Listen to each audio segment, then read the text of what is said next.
You're sitting on the exam table, and the paper crinkles under your palms.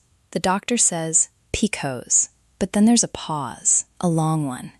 And in that silence, a question forms before you even know how to ask it. Does this mean I can't have kids?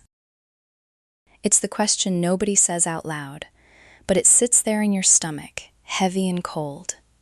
You've heard the whispers, the scary stories online, the well-meaning relative who just wants you to be prepared. And maybe you've already started to believe them. But here's what I need you to hear. That question is valid. It's normal. And the answer is not the one you've been told. You're not broken. You're not being punished. You're living with a condition that affects your hormones. And yes, sometimes it affects ovulation. But that's not the same as being unable to have children. Not even close. So let's sit with that fear for a moment, okay? Let's name it, and then let's gently, carefully look at what the science actually says. Because the truth is quieter than the panic, and it's much more hopeful. Let's start with what the numbers actually say. More than 7 in 10 women with PCOS will conceive, either naturally or with some help. That's not a guess. That's from the American Society for Reproductive Medicine, and it's backed by research in journals like Human Reproduction Update. 70%. Think about that for a second. It means PCOS is the most common cause of anovulatory infertility. But that doesn't mean permanent infertility. It means you might not ovulate every month. That's a very different thing from not being able to have children at all. And the truth is, anovulation in PCOS is often reversible. Your body isn't broken. It's just stuck in a pattern. And patterns can shift. So the real question isn't, will I ever ovulate?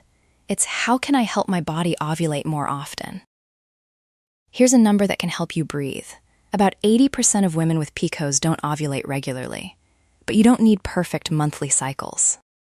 You just need 6 to 12 ovulatory cycles per year to have a realistic chance of natural conception. That's not a race. That's a marathon, with room for rest, for setbacks, for real life. It takes the pressure off the idea that you have to be perfectly regular to be fertile, because you don't. Now, why does PCOS mess with ovulation in the first place? It's not random. It's not a mystery. In most cases, it's linked to insulin resistance. Between 50 and 80% of women with PCOS have some degree of insulin resistance, even if your blood sugar looks normal. And here's what happens. When your cells don't respond well to insulin, your body pumps out more of it. High insulin levels signal your ovaries to produce extra testosterone. That extra testosterone tells your brain to stop sending the signal that triggers ovulation. So your ovaries aren't lazy. They're just listening to the wrong set of instructions. And the empowering part? When you improve your insulin sensitivity through small, sustainable changes in diet, movement, or under a doctor's supervision, sometimes with medication like metformin. Ovulation often returns. It's not guaranteed. And it's not instant, but it's possible, because your body's signals are not random. They can be read, and they can change. And when you do need a little extra help, when your body needs a nudge, the news is actually really good. Women with PCOS respond beautifully to ovulation induction. Drugs like letrozole or clomiphene can trigger ovulation in about 80% of cases. And with letrozole, around 30 to 50% of women will conceive within 6 cycles. Those are real numbers. They're not promises, but they're evidence that your body is capable. And if those don't work, UE or IVF are options. And here's the thing most people don't tell you.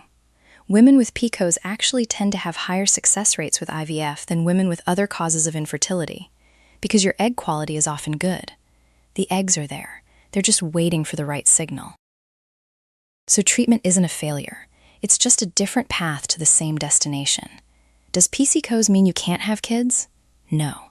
It means your path may look different. That's all. And the fear you felt when you first heard that question, that's real. But so is this. You are not alone, and your body is not giving up. It's just asking you to listen a little closer. And maybe you've heard the statistics. The ones that say women with PCOS take longer to conceive. That part is true. But statistics don't hear your story. They don't know the night you spent Googling symptoms at 2 a.m., tears on the pillow. They don't know how many times you've told yourself, maybe it's not meant for me. Here's what the data doesn't say.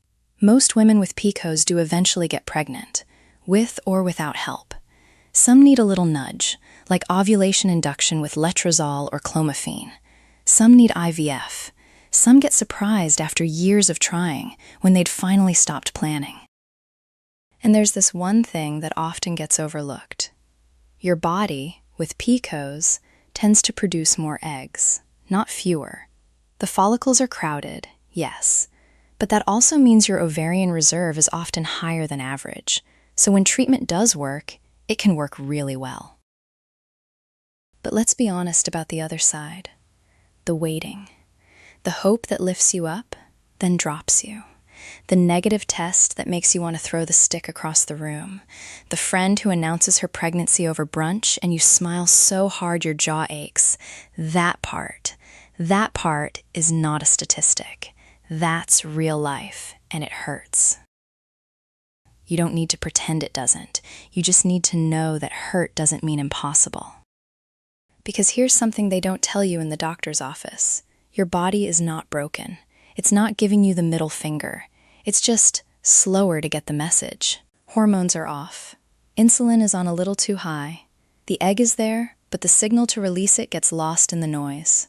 Once you clear that noise, with the right support, the right lifestyle tweaks, the right timing, the egg can show up. And if treatment becomes part of your story, that's not a shame. That's not a failure of womanhood. That's medicine doing what it's supposed to do.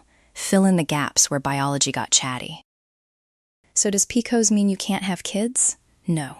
It means you might need a translator for your body's language. It means the path might wind through labs and calendars and hard conversations with your partner. But it also means you come out the other side knowing yourself, your resilience, your patience, your quiet strength, in a way that someone who never struggled never will. And that's not just a consolation prize. That's a different kind of win. You are not behind.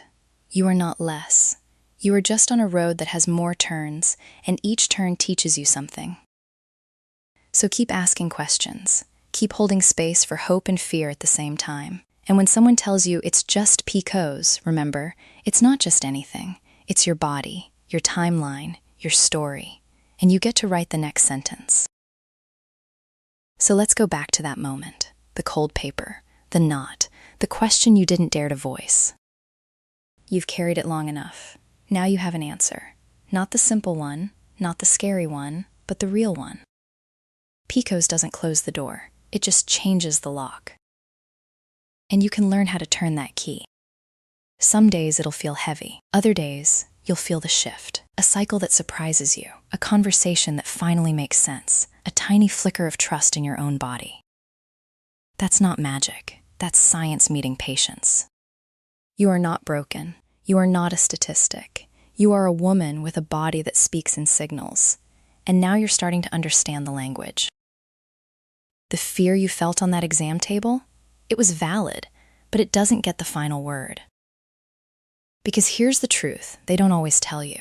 The path to motherhood with PCOS is rarely straight, but it's paved with more possibility than you've been led to believe. And that's not just hope. That's data. That's decades of women who walked this road before you. So breathe. Your story isn't over. It's just beginning, on your terms, in your time. And you are not alone in writing it.